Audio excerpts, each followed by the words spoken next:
So we are here in Lisbon for World Aviation Festival, and I'm joined here by Richard Vilton, who is CEO and co-founder of a UK-based tech startup called Emu Analytics. Richard, thank you so much for joining me today.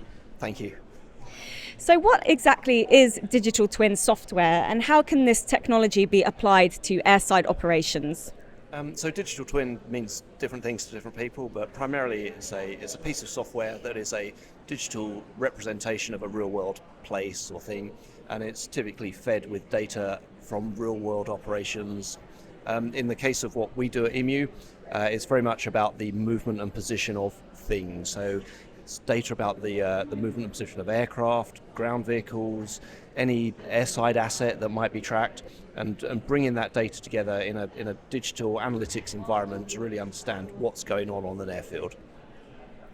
And is this a real-time operations tool or a retrospective reporting and analysis platform? Well, it's actually a little bit of both. So a lot of those data feeds are provided in real time, and our platform is designed to process them, analyze them, and present them to the end users in real time. But equally, that data has quite a lot of value when analyzed historically. So we're able to use that really to understand the patterns and processes of what's happened before. Whether that's in historic points in time when maybe there was a failure in efficiencies or sustainability, or also looking at patterns over periods of time to understand the aggregate behaviour of how vehicles or aircraft have behaved on the apron. And who would benefit from using this technology? Is it airlines, airports, ground handlers, or everyone? Well, actually, everyone. I mean, in the UK, despite our sort of age and size, we're working with British Airways, with Gatwick Airport, even the Civil Aviation Authority. They use it in different contexts, and also they different means, whether it's real time in operations or whether it's more for strategic understanding for investment decisions. Basically anybody who wants to use data better to understand is their operation running sustainably, efficiently, safely, and is generating data but maybe doesn't have the right tool set to turn that data into the insights they need, could potentially benefit from it.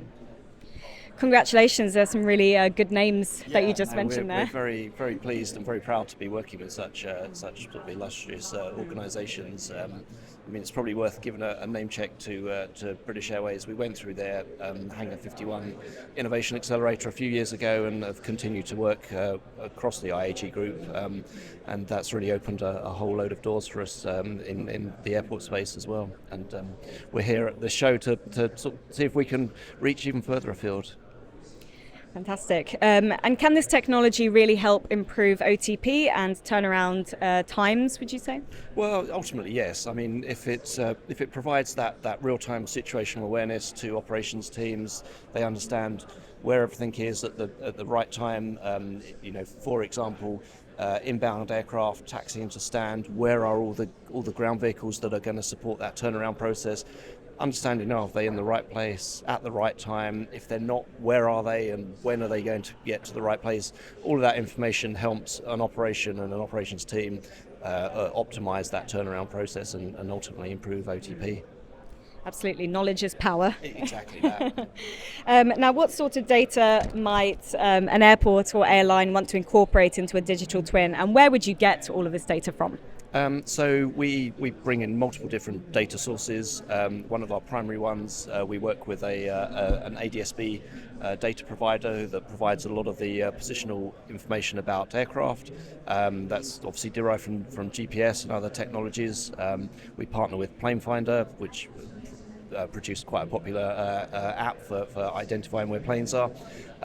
But we supplement that with everything from ADIX data, from telematics data from ground vehicle fleets and the telemetry providers that are there, and lots of other, I'd say, process and status data, really to contextualize. So it's not simply where are these things, but where are they in relation to the tasks they're meant to be doing, and are they doing them in the timely manner?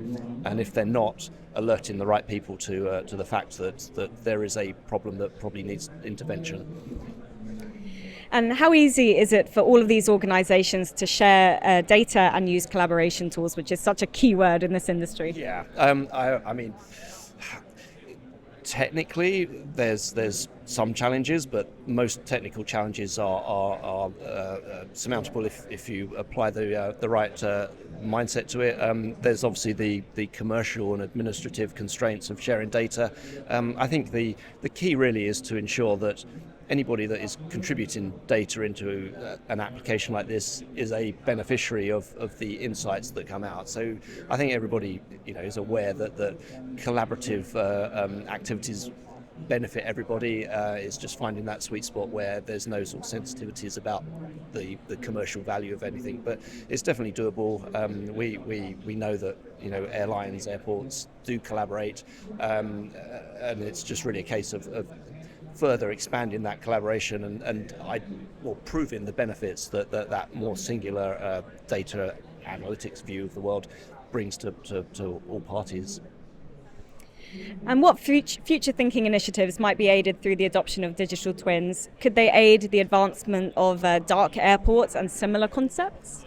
Absolutely. We've spoken to a number of airports today about the introduction of autonomous vehicles and processes for below the wing activities.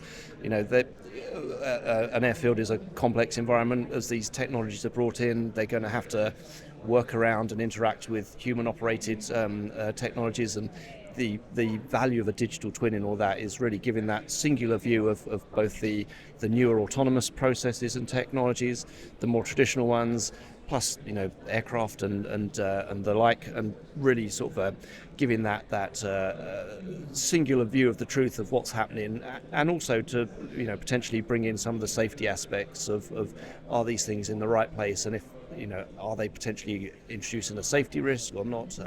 So yeah, lots of value in that broader space, and equally, some of the things we're doing with some of the UK operators relate to how vehicle fleets use airports and how transitions to electric vehicle fleets and the associated infrastructure needed to support them, how the use of data can really help drive their decisioning as to how to do that most effectively. Richard, that was my final question. Thank you so much. Thank you very much, and hope you've enjoyed the show.